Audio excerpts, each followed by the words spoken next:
Morning student, today we are going to learn about the concepts of the keys with some examples.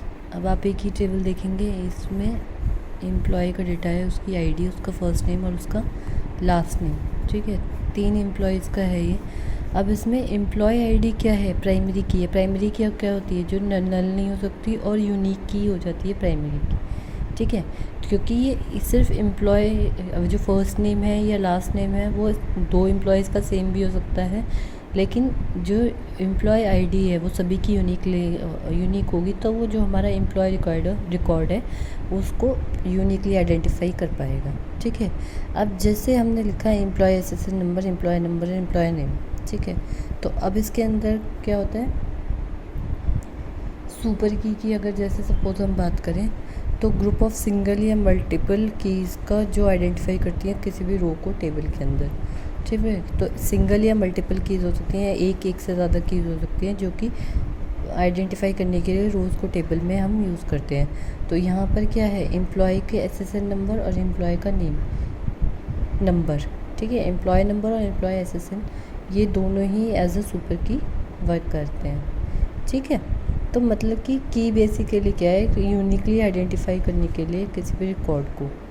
तो जो हमारी primary की होती है वो कभी भी नल नहीं हो सकती, प्लस वो यूनिक होनी चाहिए। ठीक है, और हमारी टेबल में 2 प्राइमरी की कभी नहीं हो सकती। सुपर की एक या एक से ज़्यादा हो सकती है, ग्रुप ऑफ कीज़ हो सकती हैं जो आइडेंटिफाई करती हैं रो को टेबल में यूनिकली। तो यहाँ पर क्या है, employee name can be same but employee number and employee SSN can't be same, right, of the 2 employees. So we are taking it as super keys. Now we talk about primary key example. Primary की क्या main चीज़ क्या है कि ये इसका कोई duplicate नहीं हो सकता, मतलब एक से ज़्यादा बार कोई भी वैल्यू टेबल के अंदर अपीयर नहीं होगी। ठीक है, और एक टेबल के अंदर मोर देन 1 प्राइमरी की भी नहीं होगी। अब रूल डिफ़ाइन करने के लिए प्राइमरी की 2 रोज़ में सेम प्राइमरी की वैल्यू नहीं हो सकती, हर रो के लिए मस्ट है प्राइमरी की वैल्यू होना वो नल नहीं हो सकती, और 2 वैल्यू जो प्राइमरी की कॉलम में है उसको हम कभी भी मॉडिफाई या अपडेट नहीं कर सकते। ठीक है, तो स्टूडेंट आईडी जैसे है roll number, first name, last name. ठीक है, तो अब क्या होता है, स्टूडेंट की आईडी जो है वो सबसे ज़्यादा यूनिक होती है, रोल नंबर से भी बिल्कुल डिफरेंट होती है, राइट। तो एक बार को रोल नंबर में स्टार्टिंग आपका मैच कर सकता है, जैसे 12010 ऐसे समथिंग कुछ आपका रोल नंबर रहता है, तो स्टार्टिंग वैल्यूज़ मैच कर सकती हैं, लेकिन स्टूडेंट आईडी सभी बच्चों की अलग रहती है। तो यहाँ पर हम स्टूडेंट आईडी को ज़्यादा ऑथेंटिक मानकर और उसको प्राइमरी की कंसिडर कर रहे हैं। ठीक है, तो 2 रोज़ में कभी सेम प्राइमरी की वैल्यू नहीं हो सकती, हर रो के लिए प्राइमरी की वैल्यू होना ज़रूरी है, वो नल नहीं हो सकती, और जो वैल्यू प्राइमरी की कॉलम में है उसको हम कभी भी मॉडिफाइड या अपडेट नहीं कर सकते। ठीक है,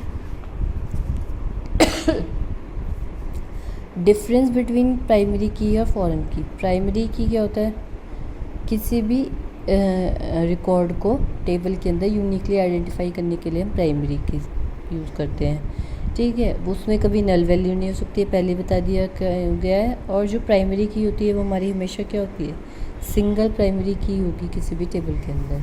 लेकिन फॉरेन की क्या होता है, जो प्राइमरी की है किसी दूसरे टेबल की, वहाँ से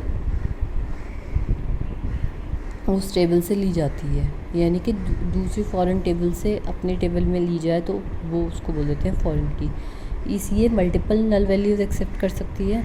ठीक है, और आपकी टेबल के अंदर फॉरेन की एक या एक से ज़्यादा हो सकती हैं। अब हमें की रिक्वायरमेंट क्यों है? की हमें हेल्प करती है आइडेंटिफाई करने के लिए कि किसी रो को डेटा में, टेबल के डेटा में। ठीक है, तो आपका टेबल रिकॉर्ड को अगर यूनिकली आइडेंटिफाई करना है तो उसके लिए आपको की चाहिए, और अगर आपको जो रिलेशन फाइंड आउट करना है टेबल्स के बीच में, तो उसके लिए या रिलेशन एस्टेब्लिश करना है 2 टेबल्स के बीच में, तो वहाँ पर आपको क्या चाहिएगी, की वैल्यू।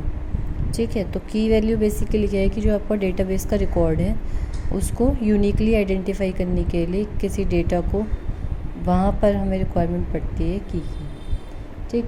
अब एक चीज़ आती है कि अगर हमें इंटीग्रिटी अपने डेटा में लानी है, यानी कि सिक्योरिटी एक तरीके से कि मैलिशियस अटैक ना हो पाए, तो वहाँ पर भी हमें की रिक्वायरमेंट है।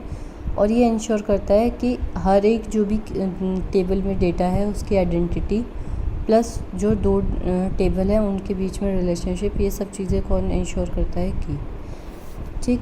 अब बात आती है प्राइमरी की और कैंडिडेट की। प्राइमरी की मैं पहले बता चुकी हूँ कि सिर्फ एक प्राइमरी की होगी किसी भी रिलेशन में। किसी भी एट्रीब्यूट की वैल्यू कभी भी नल नहीं होगी। अगर वो प्राइमरी की है तो वो नल नहीं होगी। ठीक है। सारे जो इम्पोर्टेंट एट्रीब्यूट्स हैं मैंने बताया था ARCT। ठीक है। तो जितनी भी रोज़ हैं हमारी, ठीक है, उसमें जो एट्रीब्यूट्स होते हैं उनको हम क्या बोल देते हैं, रोज़। ठीक है। तो जितने भी इंपॉर्टेंट एट्रीब्यूट्स हैं किसी भी रिलेशन में उसको शो करने के लिए हमें प्राइमरी की चाहिए होती है। प्राइमरी की हमारी कैंडिडेट की हो सकती है, लेकिन ठीक है, एक प्राइमरी की जो है वो कैंडिडेट की हो सकती है, पर कैंडिडेट की कभी भी प्राइमरी की नहीं होगी। अब प्राइमरी की और कैंडिडेट की में एक डिफरेंस ये है कि एक या एक से ज़्यादा कैंडिडेट की हो सकती हैं। ठीक है। लेकिन प्राइमरी की हमेशा 1 होगी। इसमें कभी भी नल वैल्यू नहीं होगी। ठीक है। यहाँ पर नल वैल्यू हो सकती है, प्राइमरी की कभी भी नल वैल्यू नहीं ले सकती। ठीक। ये स्पेसिफाई करता है कीज़ जो क्वालिफाई करती हैं प्राइमरी की के लिए, जो अगर प्राइमरी की का क्राइटेरिया क्वालिफाई करती हैं वो कैंडिडेट की के अंदर आ सकते हैं। तो और कैंडिडेट की प्राइमरी की हो सकती है, यानी कि प्राइमरी की तो यूनिक की हो गई। ठीक है। और जो हमारी कैंडिडेट की है वो प्राइमरी की हो सकती है, क्योंकि कैंडिडेट की हमेशा एक या एक से ज़्यादा हो सकती हैं, लेकिन प्राइमरी की हमेशा एक ही होगी किसी भी टेबल के अंदर उसको आइडेंटिफाई करने के लिए। ठीक है। अब बात कर लेते हैं रेफरेंशियल इंटीग्रिटी की। रेफरेंशियल इंटीग्रिटी में क्या होता है, ये एक सिस्टम ऑफ रूल है जहाँ पे रिकॉर्ड्स के बीच में जो रिलेटेड टेबल्स हैं वो रिलेशनशिप हमेशा वैलिड होने चाहिए, कि जिससे कि जो यूज़र है वो एक्सीडेंटली डिलीट या चेंज नहीं कर पाए। ठीक है। जो रिलेटेड डेटा है उनको, तो यानी कि जो भी डेटा है दो टेबल्स के बीच में वो आपस में कनेक्टेड होना चाहिए and their relationship should be valid. अब बात करते हैं MySQL में रिलेशनल डेटाबेस मैनेजमेंट सिस्टम की। ये freely available open source relational database management system है जो यूज़ करता है SQL को। SQL क्या होता है, स्ट्रक्चर्ड क्वेरी लैंग्वेज। ठीक है। स्ट्रक्चर्ड क्वेरी लैंग्वेज के अंदर क्या होता है, MySQL सर्वर और MySQL डेटाबेस के कॉम्बिनेशन को हम क्या बोलते हैं, SQL डेटाबेस सिस्टम। तो फ्रीली ओपन सोर्स RDBMS है जो यूज़ करता है SQL को। ठीक है।